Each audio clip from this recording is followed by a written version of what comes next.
Para empezar las exposiciones de hoy día, tenemos un cronograma, la verdad, bastante interesante, muy desafiante. Tenemos profesionales, como les mencionaba, de altísimo nivel en esta mañana. Estamos en la segunda jornada y hoy la clausura también del Congreso nos entristece porque es muy lindo el evento, se está desarrollando con un nivel realmente espectacular. Hoy iniciamos con la primera ponencia, la primera exposición. Estamos acompañados por el doctor Miguel Ángel Áñez desde Bolivia. Los saludo y bienvenido. Gracias por estar con nosotros, doctor Miguel Ángel. Él nos va a exponer el tema de, permítame, el tema del doctor Miguel Ángel Áñez es variables que llevan a la delincuencia. A ver, ¿quién es el doctor Miguel Ángel Áñez? Él es psicólogo clínico, tiene estudios realizados en la Universidad Federal de Santa Catarina, en Brasil. Fue docente de la Universidad Autónoma Gabriel René Moreno, acá en Bolivia, en Santa Cruz de la Sierra, concretamente. También fue docente de la Universidad Privada de Santa Cruz, también acá en la ciudad de Santa Cruz, Bolivia. Es exdirector nacional de rehabilitación de drogas, es conferencista, es articulista, ha estado escribiendo artículos en distintos medios de comunicación, siempre está invitado justamente a los medios de comunicación. Es escritor, tiene como, si no me equivoco, está como 3 o 4 libros ya publicados. ¿Estoy en lo correcto, doctor? Luego usted me lo corrobora. Y así, entre otras cosas, los presento, está bienvenido, gracias por estar con nosotros, doctor Miguel Ángel. El tema que nos va a exponer hoy día son variables que llevan a la delincuencia, como ya lo mencioné antes. Bienvenido, doctor. Adelante, por favor. Gracias, ingeniero Céspedes, por la invitación a participar de este evento. Su presentación está correcta, Lo único que faltó son 4 libros y estoy terminando el 5º, porque mi verdadera pasión de los últimos 20 años en realidad es la literatura y mi consultorio, porque mi trabajo es más que nada consultorio. Yo estoy participando aquí como acordamos, como psicólogo clínico. No soy psicólogo forense ni nada por el estilo, pero lo que yo entiendo es de personalidad.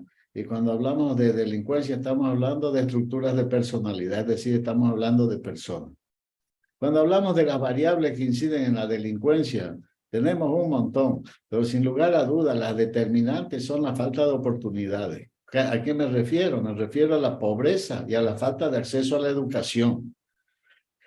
El manejo que se tiene que dar a estas cosas es lo que nosotros tenemos que cuestionarnos cuando hablamos de la punición que se da o la intervención jurídica que se da a esta temática. Perdón, creo que se ha cortado nuestra comunicación, ingeniero. Continúe, doctor, lo estoy escuchando, no se preocupe, estoy pendiente. Es que la pantalla aquí se me oscureció. Perfecto. Entonces vamos adelante. Cuando hablamos de estas variables nos referimos más que nada al desempleo, a los bajos sueldos, salarios.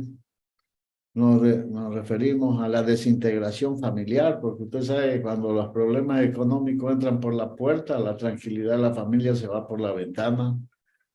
Nos referimos también al abandono escolar. Usted no da para pedirle a un hombre, a una mujer que transforme su vida si no lo hace a través de la educación. Nos referimos también a la falta de proyecto de vida, porque en la pobreza en que usted se mueve, usted sacrifica el futuro para salvar el presente. Entonces no hay cómo hacer proyecciones a mediano y largo plazo cuando lo que usted está preocupado es qué viste, qué come y qué techo tiene para cubrirse. Entonces, esas son variables, algunas de las muchas que tenemos que analizar, principalmente en países de América Latina, donde la inseguridad se campea suelta tanto a nivel por parte de la ausencia de Estado, como también por parte de pandillas, por parte de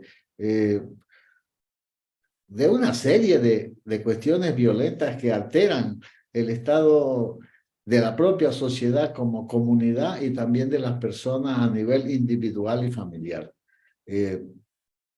Como psicólogo, al correr de los años y el haber recorrido algunas cárceles, tanto acá en Bolivia, en Brasil, en los Estados Unidos, observando el trabajo que se hace para rehabilitarlos, para recuperarlos, lo que yo observo es que la política, la filosofía del sistema carcelario en todas partes es similar, es el de punir.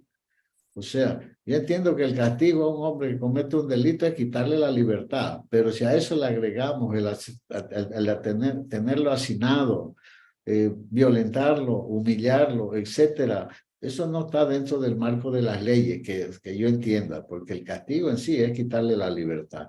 Pero después, no nos, no nos olvidemos que ese hombre o mujer que lo tenemos encerrado ahí, ya sea por 2, 10, 15 o 30 años, un día va a salir. Y si no lo preparamos para salir con un cambio de valores, la persona sale y comete los mismos delitos o tal vez mayores. Entonces, lo que yo puedo decirle dentro de este foro, de este congreso, es que la temática de la delincuencia exige enfoques nuevos, diferentes. Usted no cambia a un hombre si no le cambia los valores. Esa es la verdad. Entonces, ¿cómo le va a cambiar los valores a un hombre si usted cuando lo encierra en una cárcel, por ejemplo, no le da un tratamiento personalizado? Es decir, un acompañamiento terapéutico, etcétera, personalizado. Si usted no lo habitúa a moverse dentro de un grupo donde hayan valores de solidaridad, donde usted no le da lo que es más que nada fundamental, tanto cuando usted está libre como cuando usted está preso, trabajo. Como psicólogo le aseguro que no hay mejor terapia que el trabajo. Entonces, y después también usted observa que es un problema que lo observamos ya sea en el sistema carcelario o en los mismos centros de rehabilitación de drogas, ya que tocó el tema de que he sido durante 5 años director nacional de rehabilitación de drogas, es el tema de la reinserción social. Usted puede tener una persona años rehabilitándose o buscándole alternativas, pero de entre 4 paredes. Si al momento de salir ella no tiene acceso a un empleo, a un trabajo, todo el trabajo que se ejecutó antes se va agua abajo. Y la persona reincide, vuelve a los mismos malos hábitos, al mismo consumo de drogas o a los mismos actos delincuenciales, etc. Es que, porque usted se presenta a los demás a través de aquello que hace, porque haciendo aquello que hace, se hace el hombre que es. Entonces, sin un trabajo, ¿qué hombre o mujer se va a presentar? ¿Qué lugar va a ocupar en su sociedad? Entonces, como verá usted, no es una cuestión de destino el caer en la delincuencia, porque si es que vamos a hablar de destino, en realidad, el único destino que existe es el del marginal, pero es porque hay una sociedad que marginaliza. Entiendo que como psicólogos nuestro papel no es el de juzgar, sino el de comprender. Y eso es lo que estoy intentando transmitir. Es decir, comprendamos la temática de la delincuencia, las variables que llevan a las conductas delincuenciales y veamos un enfoque humanista que nos permita realmente superar la problemática en la cual está metido ese hombre o mujer que cayó en la delincuencia. Pero solo pedir punición, históricamente se ha probado y lo vemos todos los días, no funciona. Es más o menos como cuando usted agarra, yo me acuerdo que hace unos años atrás trabajé en un hospital psiquiátrico judicial en Brasil, precisamente en Florianópolis, y usted observa una cosa, hospital psiquiátrico judicial acá en Bolivia no existe para empezar, ¿cierto? Un hospital psiquiátrico judicial es un lugar donde usted lleva personas que a la luz de una enfermedad mental comete un delito. Entonces, claro, no estaba en sus cabales, el tipo no lo iba a meter en una cárcel pública donde están otras personas y este de acá está loco. Entonces, yo lo tengo que llevar a un lugar donde él va a tener que tener un manejo que responda a sus necesidades más reales, que sería, en el caso, su enfermedad mental. Acá los metemos a todos por igual. Y eso es una falla del sistema acá. Pero en otros países, como en Brasil, que es mi experiencia, allá van. Lo que me refería era una cosa. Si usted los encierra en un manicomio judicial, pero no les da también una terapia individual, usted observa de que el mismo hombre sale y si fue violador, sale y viola de nuevo. ¿Ya? Los mismos delitos que lo llevaron a cometer, por muy loco que esté, usted sorprendentemente ve que él reincide en la misma conducta. Si en los locos sucede esto, imagínense en los que están cuerdos, donde tienen otra lógica, pero a través de la cual legitiman su forma de ser y de vivir, porque esa es la realidad. El ser humano, dependiendo de cómo viva, él va a abrazar la moral con la cual legitima su forma de ser y de vivir, por más de que eso que él llame moral en realidad no sea moral. ¿Entiende? Pero esa es la verdad, porque toda acción humana necesita un respaldo moral, o sea, cada conducta que usted tiene que darle alguna legitimidad moral. Eso vale para los hombres como también para la colectividad en términos políticos.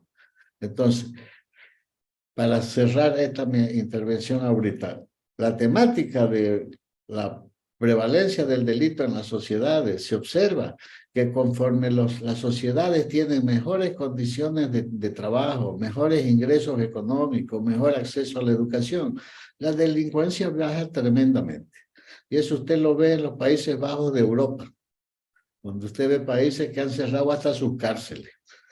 ¿Cierto? Porque ya no tienen los delincuentes en las cantidades industriales que lo tenemos en países como Estados Unidos o acá en América Latina, Brasil o inclusive Bolivia, ¿cierto? Donde por la temática del consumo de drogas, del tráfico de drogas, usted ve que hincharon las cárceles. Y doctor, ¿qué factores usted estima que son los que causan justamente, probablemente el aumento de este tipo de delincuencia o de esta delincuencia? Mire, usted va hacia una determinada línea cuando siente que tiene algo para ganar. Pero cuando usted vive en sociedades donde no sabemos cómo será el mañana, porque no tenemos ni proyectos de país, ni proyectos políticos que nos digan. Entonces, ese inmediatismo en que nos movemos es una de las variables, créanme. Cuando le hablaba también de la disfunción familiar, o sea, desintegraciones familiares. Nosotros, por ejemplo, yo hablo acá desde Bolivia. Tenemos éxodo enorme de gente hacia Europa, Estados Unidos. Y es gente que sale de acá en busca de mejores oportunidades de trabajo para tener ingresos y poder hacer estudiar a sus hijos, por ejemplo. Pero los hijos se quedan acá en Bolivia bajo los cuidados de la abuela o de la tía o de algún familiar, ¿cierto? Y ahí usted ve cómo desde que se aplicaron esas políticas hace más de 20 años, de que haya mucha gente que va para Europa, para Estados Unidos, principalmente Europa, España, en busca de mejores oportunidades de vida, usted ve cómo proliferaron las pandillas. Hay una relación directa entre la desintegración familiar y la formación de pandillas. ¿Por qué? Porque no hay control sobre ese niño que queda con 8 o 10 años y después se vuelve adolescente. Y él necesita sentirse parte de algo. Y más que más las pandillas lo hacen sentir como que es parte de un grupo y de una familia.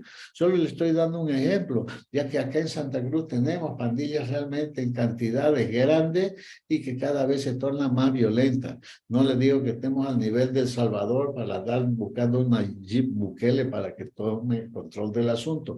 Pues le estoy diciendo, variables como esa, que es tan sencilla cuando le digo, la desintegración familiar. Que no es que sea sencilla la desintegración, sencilla de comprender como algo que interviene para que haya una incidencia de la delincuencia. Usted Doctor, sabe que nada me educa mejor que el ejemplo, ¿cierto? Entonces, cuando usted vive en países como los nuestros, acá en América Latina, donde las políticas públicas son improvisadas, donde a veces los hombres públicos no tienen la talla moral para desempeñar las funciones en las que están. Entonces, todo eso sirve como elemento para que, ya que hablamos de jóvenes y los no tan jóvenes, lo tomen como referencia para entender de que aquí hay que vivir el presente, no preocuparse por el nombre, no preocuparse mucho por el futuro y que viva la pepa. Y eso es lo que vemos nosotros en Bolivia, ¿cierto? O sea, una incidencia espantosa de gente que vive solo el momento.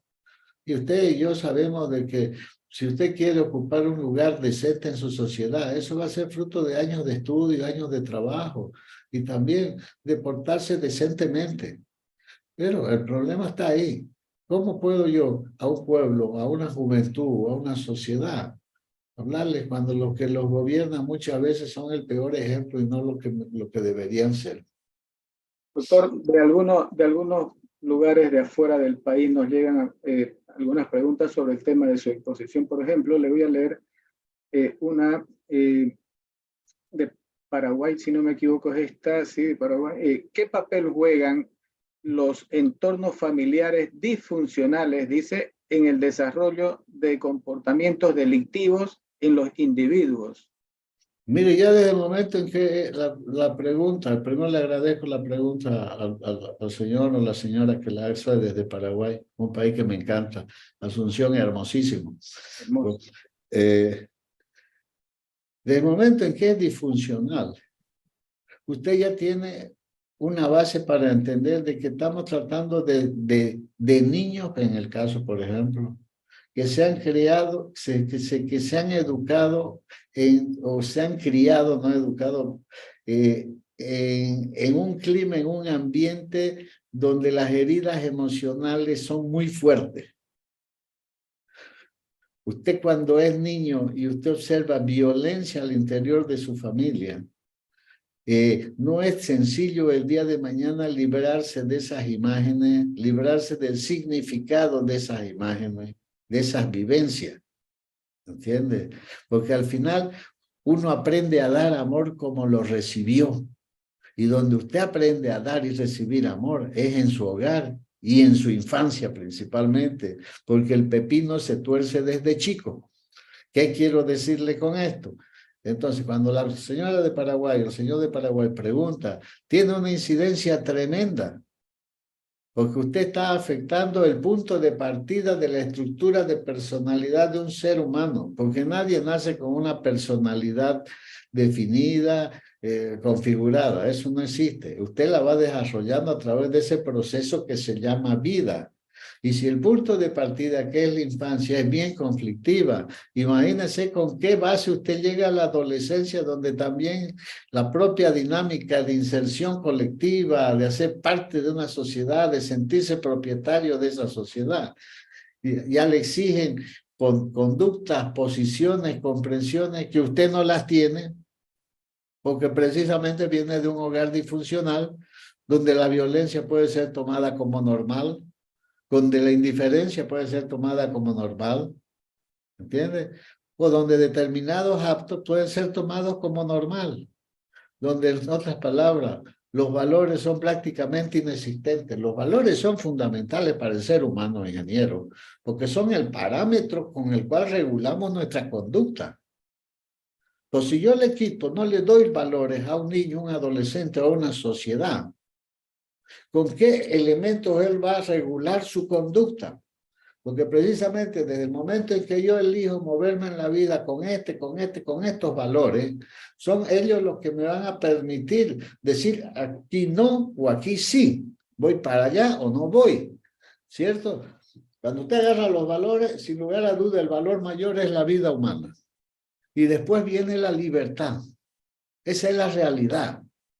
Entonces, si yo no agarro la vida humana como el mayor valor de todos, y yo no inscribo en mi futuro que yo jamás voy a quitarle la vida a alguien, pero si yo no lo agarro como un valor fundamental y yo inscribo en mi futuro, si alguien se me cruza en mi camino, yo lo dejo.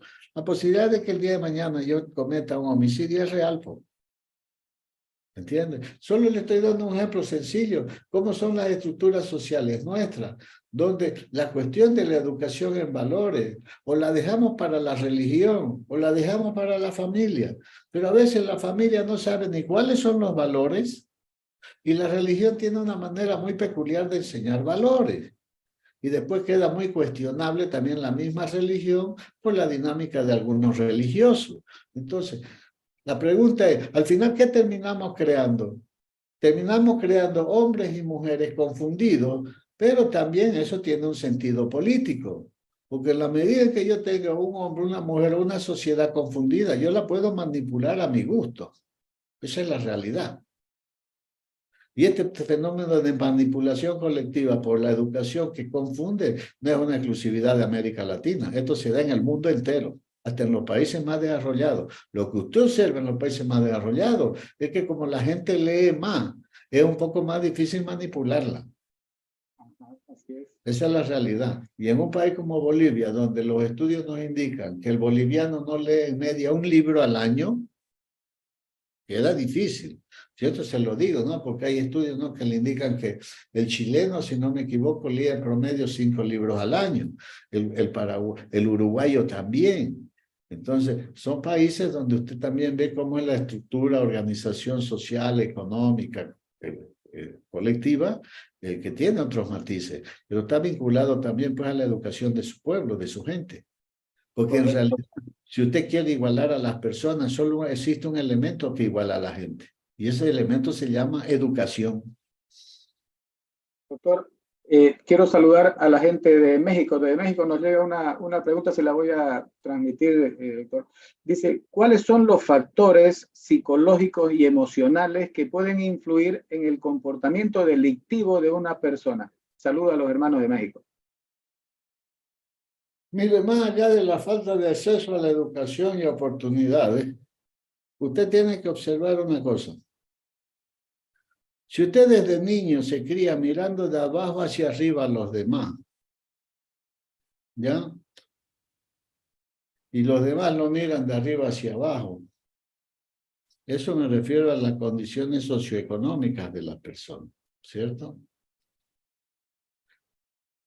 Usted lo que va a desarrollar es una visión sobre sí mismo cargada de inseguridades.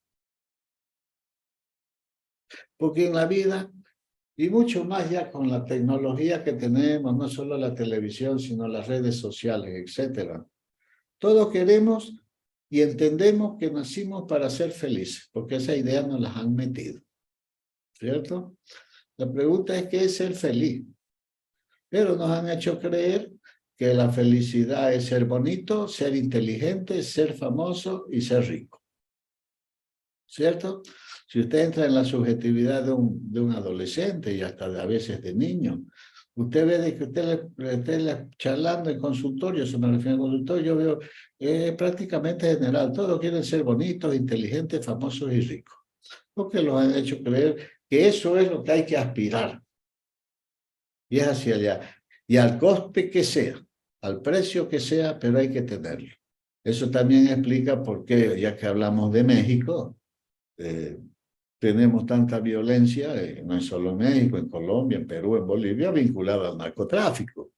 Porque esa idea inmediatista de que tengo que tener plata como sea, pues si no tengo plata no soy nadie. Y efectivamente debe haber gente que sin un peso también no es nadie, es cierto. Pero también si yo le meto a una sociedad la creencia de que la violencia tiene respaldo, o sea, validez, y es para sacarme de la pobreza, ahí usted ve esos niveles de criminalidad absurdos, como los ve lamentablemente en México con sus políticas antidrogas, desde el presidente Felipe Calderón, si no me equivoco, para acá, que aplicaron esas políticas que son nefastas, pero que no acaban con el narcotráfico, porque todos sabemos que atrás de un gran narcotraficante hay una docena de aspirantes a ocupar su lugar, ¿cierto? Pero esa es la política antidroga que se utiliza en el mundo entero, que es fuertemente cuestionada ya desde los años 80 del siglo pasado, que usted si quiere ver esa cuestión que le digo, usted entra en Google y busca tabú, donde usted va a ver varios expresidentes latinoamericanos, inclusive norteamericanos, planteando de que la guerra contra la droga en el modelo que se maneja es un rotundo fracaso y que teníamos que cambiar el enfoque. Y es verdad, pues hay que cambiarlo. Entonces, cuando nos están preguntando desde México sobre las variables de la delincuencia, sí, las variables de la delincuencia están vinculadas a las oportunidades que no tengo y que tengo que inventarlas de alguna manera, porque es cierto, depende pues del hogar donde yo nazca para que yo tenga condiciones o no. No es lo mismo, no es el mismo punto de partida, mi querido ingeniero, cuando usted nace dentro de una clase media o cuando usted nace en un barrio periférico rodeado de pobreza. Entonces aquí tenemos que preocuparnos por darles oportunidades a la gente. Y oportunidades es mostrarles de que la llave para salir de la pobreza, para salir de las inseguridades y todo, se llama educación. Pues lamentablemente, la educación está en un descrédito cada vez mayor desde que aparecieron las redes sociales, porque en ese aspecto abrazo lo que un día dijo Umberto Eco, este famoso escritor italiano, ¿cierto? Que escribió un libro tan bello como se llama El nombre de la rosa.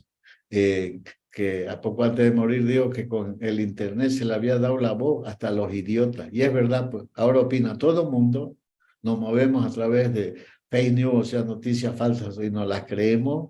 Entonces lo que tenemos es cada vez una humanidad más confundida. Y eso solo se puede combatir, créame, con más educación, ¿cierto?